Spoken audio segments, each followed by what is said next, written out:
maybe there's some people with a few questions, and then we'll be done. But this is about, I don't know, my 5th or 6th time I've seen the film, I have to tell you.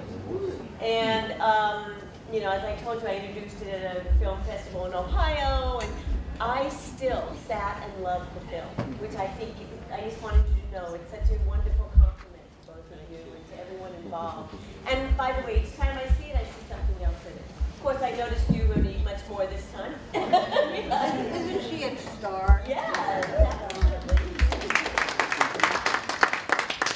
Now, I have the sense, especially after today's conversation, that you really were there capturing the moment that was a turning point. And I'm wondering if you both might speak to that, or one of you at least, to speak to that a little bit. It's like timing is everything in life. You were there at the right time. Yeah, we were there at the right time. The film took 5 years to make, and it took 5 years to make because fundraising was so difficult. And I was afraid that in the year and a half between the time we filmed and the time we edited, all of a sudden, Israeli restaurants started popping up all over America. A hummus place opened in Tokyo. I was thinking, oh my God, we're missing it. And it turned out that that wave was right, because we were then riding the top of the wave, not before, not too much before, not after. So yeah, it was good. It was nice. Hold on, we have a You mic. said just an hour ago that fine dining has kind of peaked. It's kind of, a lot of the restaurants here in the city does not exist anymore. Yeah. Unfortunately. So it Some of them changes are quite opening new restaurants. You saw Jonathan Borowitz at Cafe 48. He now has one in Carmel Market. in Carmel Market that's a very meat-based, grilled, incredible meats. And they're popping up. Mayor Odoni closed 2 restaurants. Mise Lala was one of my favorite restaurants to move to New York and open a restaurant called Noor in New York, which is wonderful. He still has restaurants and hotels. Asaf Granit, who said he would never leave Jerusalem, Opened has now it- opened several. Right. In London, London, yeah. yes. And the guy at the in the Machna Yehuda who's drumming, and there's the chef. He was the opening chef in Palomar in London. So, yeah, things keep changing. And if we went back today and started making this film, we could do it with an entire list of new restaurants. And you shouldn't think that because for some reason we all happen to use a lot of the same chefs, there aren't lots and lots of other very talented chefs in Israel. Well, that leads me to the next question I have, which is how did you decide, for instance, over 350 boutique wineries in Israel, how many hummus joints and amazing chefs, how did you decide who you were going to film?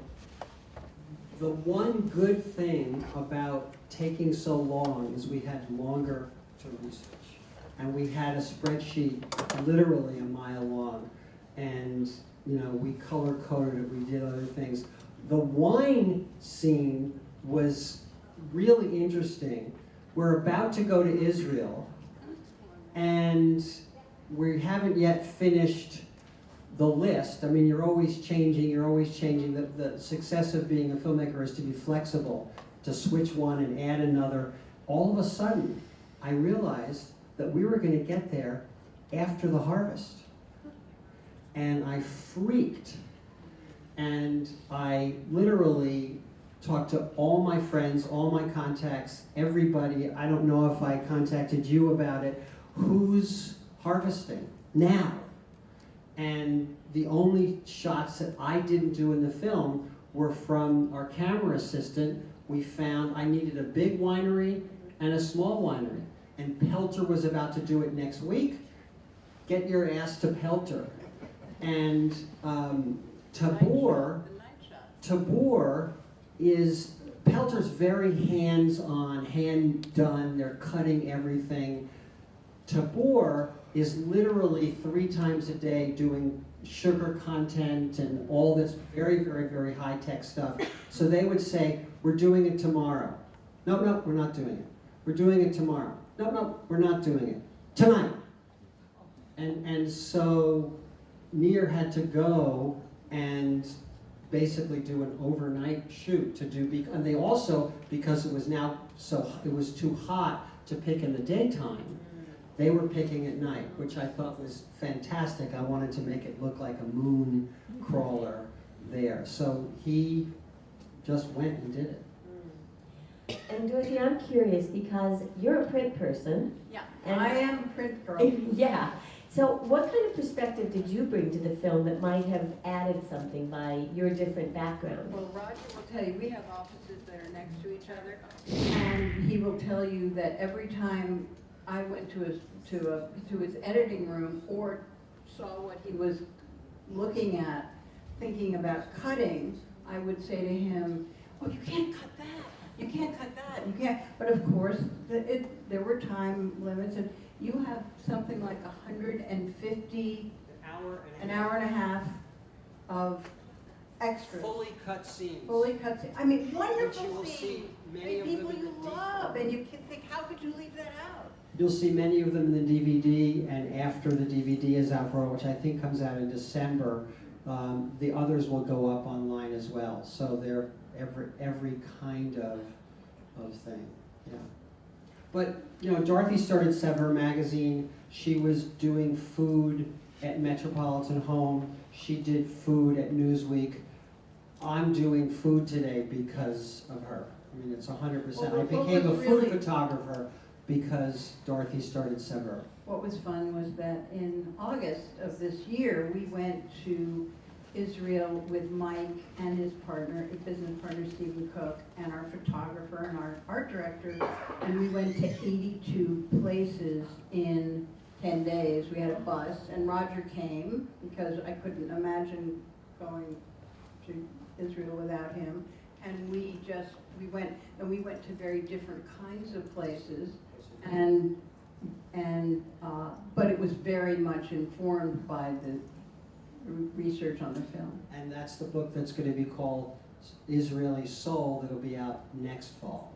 If we can ever get a cover, which is Sure. You have a question? Well, I have a request. We have Is there, and are you allowed to share some of the places you went so that I could go visit it, like the cheesemaker? You know Yes. what? Roger has all of that. Not our Yes. editorial is still being figured out, but his. Yes. If there is raise your right hand and say, I promise not to share this with anybody else. At the bottom of our webpage, there is a link called Resources. And some of our favorite places are there on Resources. It's IsraeliCuisineFilm.com. IsraeliCuisineFilm.com. You can also just Google me. I happen to show up below the signer of the Declaration of Independence. I can't seem to bump off of a Google page, but you can get a lot of information there. Or you can come with us. Go for it.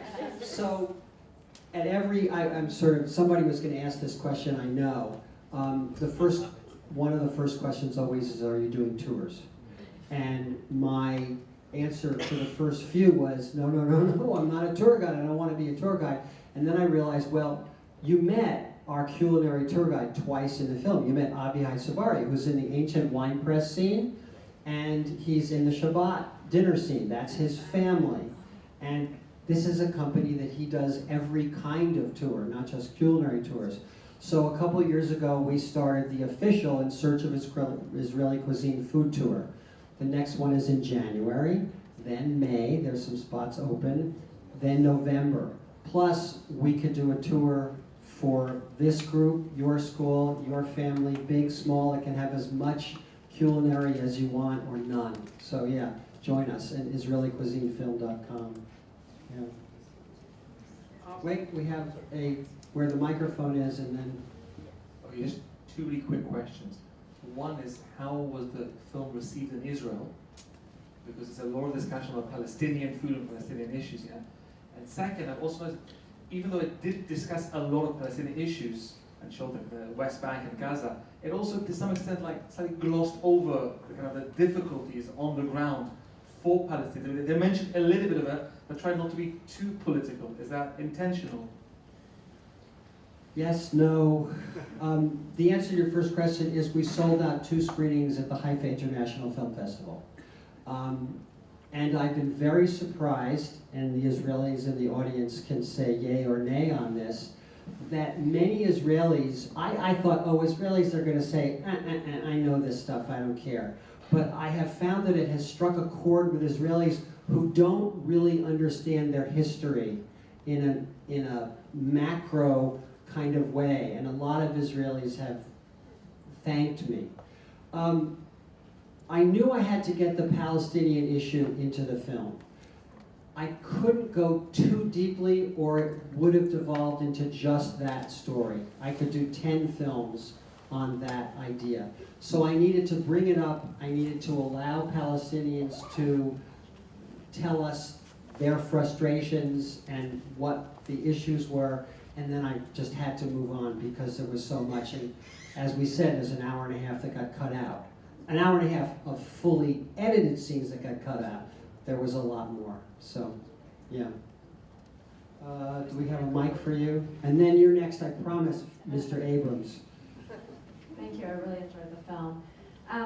My question is, and I don't know if it's probably for everyone who's spoken today, is you introduce all of these different people in the film, and people have talked about this, about these recipes from their mothers or their grandmothers, but nearly every single person is a male chef. And I think that could probably be its own discussion, and I know it's an issue in the United States in terms of the role of not having white men always dominating the kitchen. And I thought it was especially interesting when people keep talking about these culinary traditions, and it's always, no one talks about their father. It's always through their grandmother's recipe or their mother's recipe, and there's no female chefs except for the one woman from Balabusta today, and I imagine, in general, it's probably the similar culinary scene for the men. I hate to respectfully disagree, but we had Rama in Rama's Kitchen. Okay. We had Ruthie Russo. We had lots of female voices in the film, and I wanted to be sure it wasn't just about about chefs. We had Michal in Majda, so I thought we did, personally, a good job on that. I didn't mean this is not a criticism of the film at all, it's more just a cultural question. And I agree, people talked about their mothers and their grandmothers. What do you mean? Well, that's exactly the issue that the American culinary establishment is dealing with right now. So where are they? I can tell you that there is a generation of young women coming into their own in kitchen. The USHG in New York has its first freaking executive chef who's a woman, and she's young. She worked really, really hard, and she had an incredibly supportive boss in Michael Anthony who runs Gramercy Tavern, and he saw her and nurtured her, and he put her in charge of Untitled, which is one of USHG's really good restaurants. But it is taking time, and I think that speaking out has a lot to do with it. And people are looking around and saying, this isn't right. But I think it's the generation below mine that has actually fought for those positions and will wind up running their own kitchens. Not that it's an easy thing to do. Okay, this is actually, it builds on the question that somebody asked earlier. But you have the big map up there, and unless I missed something, it didn't look like you went anywhere in the West Bank. That's true. Why? I made a conscious decision not to politicize any further. And it's absolutely food, and I really wanted to go there, and I don't know if it was a mistake or not. It's up to you to decide, but that was just a decision that we made. And also, I didn't know anything about Israel. Understand that I went to Israel in 2010 the first time, In 2013 was the second time. Every day was a complete surprise. So I think that being naive is a very good thing as a filmmaker, because I represent you, the audience. If I know too much, I won't know what to cut out.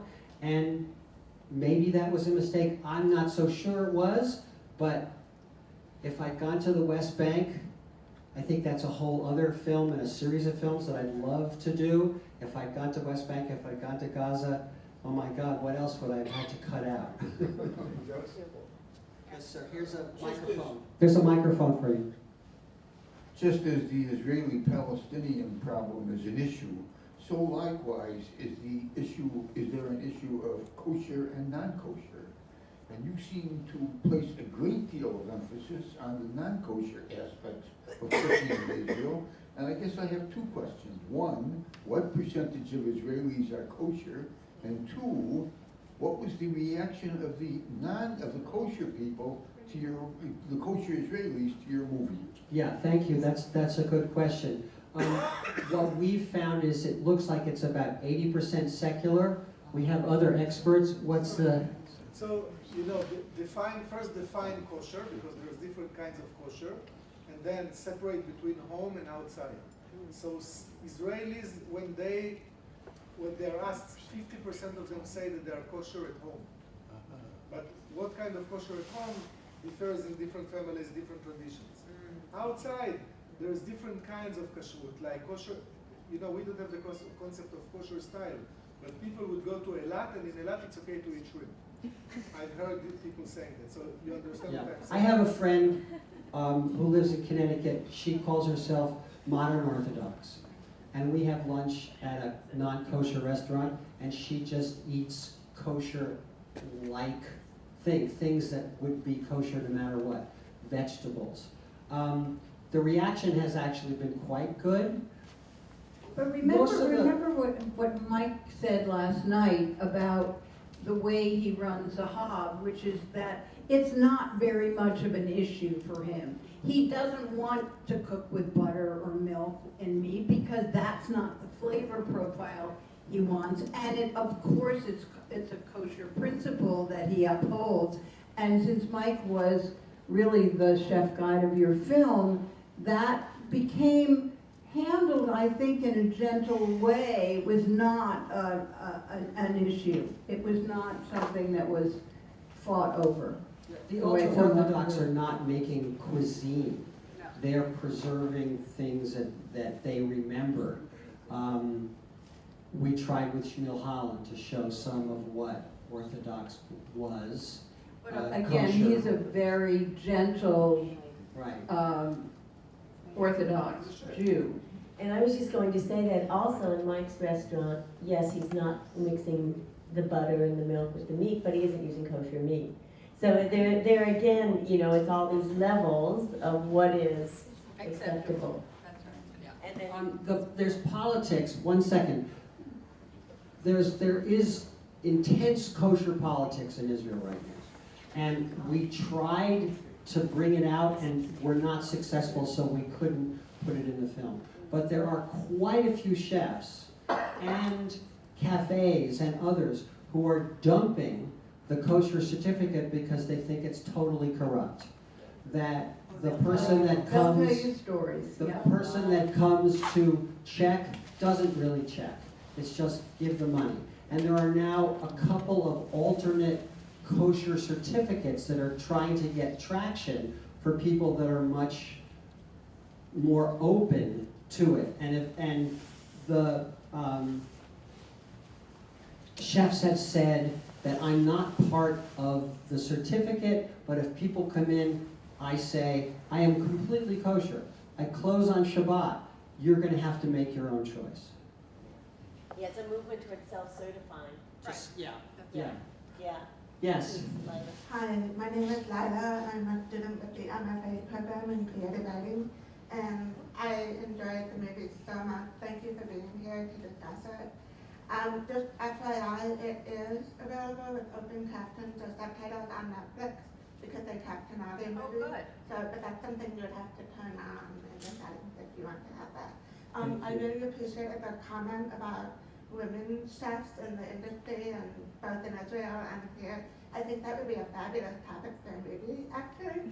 Which brings me to my question. I'm wondering if any of this work that you've done with Israeli cuisine, or this project in particular, has inspired ideas for a future project. Yes, yes. That was the independent filmmaker side. Exactly. Very appropriate that I lost sound. The big sigh is it's so expensive that, I mean, it's ungodly expensive. And there's so many good ideas, and yet most of them can't be made. This was a very difficult one that I was gonna say no. I tried to kill it twice because I wasn't raising money. And Dorothy said, no, you've really got to continue. And I'm glad I did. So yes, there are other films. If you brought your checkbook, we can do that film on women chefs in Israel. They're growing. So thank you for your question. We're gonna have to call it. It is getting late. Thank you all so much. And thank you so